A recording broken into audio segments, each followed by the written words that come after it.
On December 19th, 1973, Johnny Carson looked into the camera and told nearly 20 million people the country was running out of toilet paper. The audience laughed. Within days, the shelves were stripped bare. Nothing was actually missing. The factories never stopped. The supply that existed the week before still existed the week after. The country still ran out. 50 years later, it happened again. In both cases, there was no shortage. And in both cases, every single person made a completely reasonable decision. We're going to look at the exact mechanism that makes rational people empty store shelves and why you would do it again tomorrow. By late 1973, the country was already raw. Oil prices were climbing, gas lines were forming, a meat boycott had come and gone. People were primed to believe the next thing was about to run out, because things actually kept running out. A congressman named Harold Froelich put out a warning. His wording was careful. He said,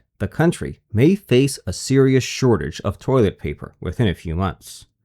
Within a few months. Two hedges doing the work of an entire disclaimer. A hedge is the first thing that dies when a story travels. Over the next week, the warning shed a little more caution. By the time it reached Carson, both hedges were gone. What he read out on air was, "There's an acute shortage of toilet paper in the United States." No maybe, no someday. A guess about the future had become a fact about the present. The popular version of the story is that one joke caused a national shortage. But the country was already on edge. In at least one town, the buying started before Carson ever said a word. What the broadcast did was stranger than caused the shortage. It synchronized it. It put the same idea into 20 million heads on the same night and told them to act. People went to the store and bought a little extra. The shelves thinned. The thin shelf did something the warning alone never could. It turned the rumor into evidence. You didn't have to believe Carson anymore. You could see it. Weeks later, Carson went back on the air and told the truth. There was no shortage. The supply was fine. It didn't work. Not because people stopped trusting him. A man saying everything is fine was now arguing with a shelf that looked empty. A claim can't beat a thing you see with your own eyes, even when the claim is true, and the thing you see is a lie. Fast forward to March of 2020. You're standing in a grocery aisle. The toilet paper section looks thin, not gone, just thinner than last week. You weren't going to buy any today. You have some at home. You do a fast piece of math without noticing you're doing it. One extra pack costs you a few dollars and some space in the closet. Skipping it and being wrong means running out of something with no easy substitute at the exact moment you can't easily get more. Small cost on one side, real misery on the other. The pack goes in the cart. That isn't panic.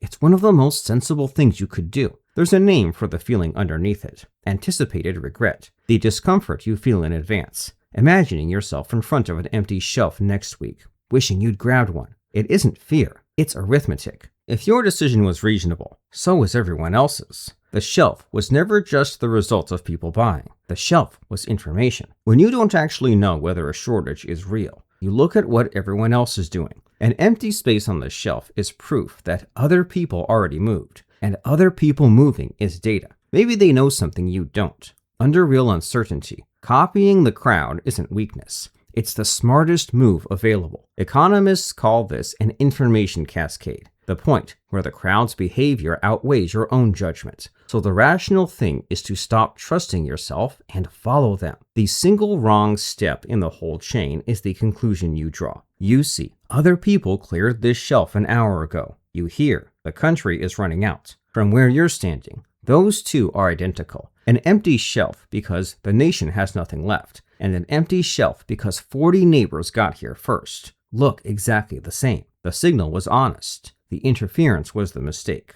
Almost everyone made it, because it's the natural one to make. Around 70% of the extra demand wasn't hoarders buying cartloads. It was ordinary people, each buying just one extra pack, all at the exact same time. The distance between a small real change and a wall of empty shelves got covered by everyone choosing to act in the same narrow window. The obvious fix barely made a dent. Stores put up limits, 2 per customer. But by late March, with those caps already in place, about 70% of American grocery stores were out of toilet paper anyway. You can't ration your way out of a problem caused by everyone being slightly reasonable. In fact, a sign that says limit 2 per customer is meant to calm you down. but it reads as confirmation. If they're rationing it, it must be scarce. The reassurance becomes evidence for the fear. Everything done to stop the run had to argue against the empty shelf. The empty shelf always won.